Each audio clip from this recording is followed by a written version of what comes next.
Mankaholics rise! What I'm about to show you guys is another ORAS OU Wi-Fi battle for you guys today because that's what I do. So, this time it's gonna be against Rafael de la Ghetto Alligator. Just kidding. God damn, settle down. It's not, I only know his name is Rafael, so there you go. So today, of all days, of the time, of the year, we're going to use Mega Sableye. So, to be honest, back in the X and Y days, I was never a fan of Sableye being used competitively in a certain set, the certain annoying Will-O-Wisp, Protect, Recover, or whatever it is that it was running, Foul Play, blah blah blah. I was never a fan of that, so I never used Sableye back in the X and Y days in Showdown or in the cartridge games. So, but since it got a Mega, I was like, fuck it, let's use it. So, blending in with the other Pokemon around it, because trying to get together, be a little bit of buddies here and there. So that's it. That's pretty much it. I'm gonna press that play button because I don't want to stall any longer. So let me know in the with the likes in the comments if you guys appreciate the content, you appreciate the Wi-Fi battling. You guys like more Wi-Fi battling? Hit the like button in the comment section below. Let me know any feedback, whatever. But I'm gonna go lead with this Manectric, and I'm gonna go into my Rotom Watch because that's what I do. Rotom is pissed. It is red. It is pissed as fuck. So it's gonna go Mega Evolve with this Mega Manectric. Why can't I be a choice card Mega Manectric, right? Huh? No. Okay. I see how you do. I see how you roll, big dog. So he's gonna Mega Evolve, like I already said, and he's gonna go for the Thunderbolt, and I don't like that one bit. And I decided to stay in. I already knew that I was gonna go for the Thunderbolt anyway, or Volt Switch, but I decided to go for the Hydro Pump here and trying to get some damage off of his Mega. You know, trying to get some damage off of a Mega. God damn, what a concept. But I don't want to take another Thunderbolt because I knew that a Rotom Watch is going to be more useful than his Mega Manectric is going to be useful against my team. So I don't know if you guys understood that, but my Rotom is going to be more useful than his usefulness of his Mega Manectric. So that's pretty much what I'm trying to say. And he does go for the Volt Switch, predicting me to switch out or something like here and there, just to get some initiative. So good thing I'm a Assault Vest on this Venusaur here, so I was able to take it in pretty well. So I'm going to go switch out. I don't want that Garchomp in my face, especially if I'm a Venusaur. It's not physically defensive or anything like that, so I don't want to take any hits. So I'm going to get the Intimidate off, and he does predict wisely and goes for the Stealth Rocks. I wish I could have gone for the Giga Drain, but I guess that's not the case, huh? It's never the case like that. It's never the case. So I'm going to go for the U-turn and trying to get some initiative because that's what I do. And the Rough Skin, I don't appreciate that one bit, but still, it's a little bit of damage here and there. So Protest's going to go come back to me, and I'm going to go switch out into the Camper, the one and only Sableye. So he decided not to get into his purple costume. That's okay. I don't mind it at all. And it's going to go Goldie Freddy. Oh shit. Oh my god. But I'm going to go for the Sword Stance, and I don't appreciate that one bit, so I got to retaliate back with a Will-O-Wisp. But he does predict that correctly, and he does switch out into the one and only non-physical attacker, and that's going to be Mega Manectric here. So looking at his team preview, I don't think I didn't say that. So 5 out of 6 Pokemon were physically offensive, and the only one that wasn't was his Mega Manectric. So I'm gonna go for the Will-O-Wisp, trying to get some residual damage on this Mega because I think about 3 burns here and there without any damage, it would die. So that's 2 more turns to go, and I'm gonna go switch out because I don't want to deal with any of that electric bullshit. So Pro's actually gonna come here in the flesh, and I'm gonna not predict that he's gonna go for a Hidden Power. So that's a good time. I guess Hidden Power Ice is a thing. But he did not go for it. I mean, I felt like it wasn't going to be that obvious to go and predict me to do the hoop it pop.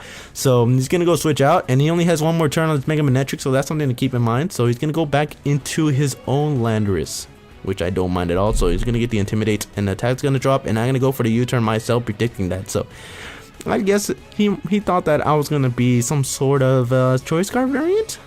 I don't know. He could have gone for the HP High Third, or maybe he could have predicted me to switch out too. So there you go. I'm gonna go for the B Rabbit here because I can just go and choice band, the waterfall, all the things, predicting him to switch out. But guess what? He does get the Earthquake. I know I was gonna survive it, but guess what? Another thing hits me in the nuts. It gets a crit and kills my B Rabbit Eminem. God damn it, the best rapper alive. Just kidding, but I think he is one of the best in my opinion. But that was a crucial play. Just no jokes aside. There was the crucial play of this match, because my Azumarill Choice Bandit was my key of winning this match, and it was gone due to a crit Earthquake. I could have survived an Earthquake, so that one, it was just very unfortunate. Nothing in his team could have taken an Auger Jet except his own Azumarill, and even then, he revealed later in the game that he was a belly drum set, and he wasn't gonna just hard switch in into his belly drum set. So I don't know. So I'm gonna have to switch out, and seeing that this Gengar here is gonna be a real thing, and I don't want that even one bit. So he's gonna go, and I'm gonna go into Magneto the Magneton, and it is a choice scarf of its own. And good thing I predicted maybe a sludge bomb here and there, but I get the flash cannon, and guess what? It was a crit back. But to be honest, to be fair, I felt as if my Azumarill loss was much more crucial than his Gengar loss. I could have outmaneuvered. It was possible for me to outmaneuver around the Gengar since it wasn't focus sash here and there. So I felt like my Azumarill was a bigger loss because he hardly had any Pokemon to switch into it, especially if I locked it in with the Knocko Jet. But I guess that was also my fault for predicting. That was my fault, I guess. So it's a bad time, you know. Well, that's one huge mistake there, and he does get the Iron Head knockoff combination there. Just take out my Azulfa. Just curious to know what I was carrying. But you know what? It is what it is. So I'm gonna go into Mega Sableye. Just kidding. It's Sableye, motherfucker. So I'm gonna try to get a Will-O-Wisp spot because that's what I do. And at this point, he had to switch out into one of his Pokemon that's gonna be victimized by a Will-O-Wisp because the rest of his team, other than Mega Manectric, is physically offensive, hyper offensive. So I'm gonna get that Will-O-Wisp off, and that's gonna be good times for me, in my opinion. So that's what I do. That's what I do. Get rocking that gold suit though.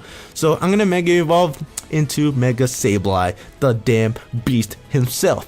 But however, looking back into this match, I felt like I Mega Evolved way too soon. I was impatient, probably most likely because I was too eager to see my own Mega Sableye, because like I said before, I never used a Mega Sableye. I never even used a Sableye, I think, in X and Y. So I felt like I was very impatient there because it's going to cost me later in the match, and I'm going to explain later on in the game. But he does go for an Earthquake, and I'm able to just retaliate back with my own Recover because I can just recover it all day, every day, unless he gets a crit. But at this point, even a crit at that range of health right now is not going to kill me, and I can just go recover again. But this time, I predicted him to go for maybe a Swords Dance, because I decided to go for the Dark Pulse there, because even with another burn, and if I recovered there and he went for a Swords Dance, he's going to do more damage to me, and I don't like that one bit, so that's why I went for the Dark Pulse. So, but that's not how it went, and he did go for the Earthquake, and he does go into Azumarill Belly Drum set. He reveals it now, so there you go. And this time I did not want to appreciate that one bit, so I just went for the Will-O-Wisp there just to knock out his attack power by half. You know what, take off that huge power. You just gotta calm down, chill down a bit, okay, Azumarill? You're not B-Rabbit. Mine is the B-Rabbit. Yours is not power. Mine is the rap power, the rap god. But I'm gonna have to switch out because at this point in the match, it's not going to be a good thing for me, because even with that burn, he's still gonna do a lot of damage, even with the Intimidate, because right now you're going to see a play rough with the burn, -1 from the Intimidate, and there you go, pop it, boop, bop, boom, there goes my Landorus. At that point, that was the only play I think I could have made. So I decided to go into Washington, just trying to kill it off with a Volt Switch here and there, because yeah, I'm sick and tired. I'm tired, and I'm sick and tired. Yeah, I'm pissed, just like this Rotom. God damn. But the Aqua Jet damage was pitiful, very pitiful, especially with because of the burn and the Intimidate. You know, it's a good time for me. So I decided to Volt Switch out and trying to go to another Pokemon that can prepare for the other Pokemon that you have on his team, just because that's what I do. So out goes the Rotom, and I'll come back to Camper. So here's where I'm probably gonna just experience my lack of experience with the Sableye. I could have not Mega Evolved here at this point, because now you can go into Bisharp and just knock me down with that range of HP of mine, because now you can just go for Iron Head and just knock me and kill me the fuck out, because I decided to Mega Evolve soon, way too soon.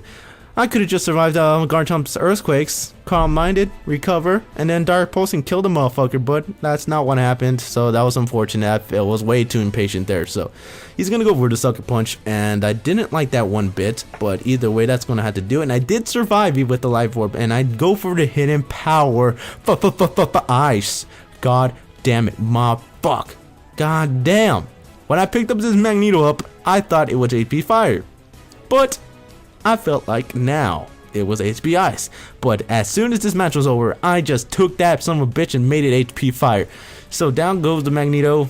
That was unfortunate. It really sucked, but either at this rate in the match, There was two crucial mistakes. My crucial Azumarill lost. I could have just Aqua Jetted almost his entire team. And the Mega Sableye, Mega Evolving way too soon. I could have just Will-O-Wisp here and there, and that would have been a good time. But he does go for the knockoff, and that's going to be a good game at this point in the match. So that was very unfortunate. And that was a good game, Rafael, but a lot of the mistakes were on my part, and that critical hit thing was kind of kicking nuts. My only two nuts that I have. But if you guys like my content, god damn, if you like my content, 8 likes would be very appreciated. Just let me know. You guys want more Wi-Fi battles? You can get that like, go up, and comment section below. If you guys want to see more Wi-Fi battles or FFAs, just let me know. Okay? Just all the support is very appreciated. Thank you guys so much, and I'm out.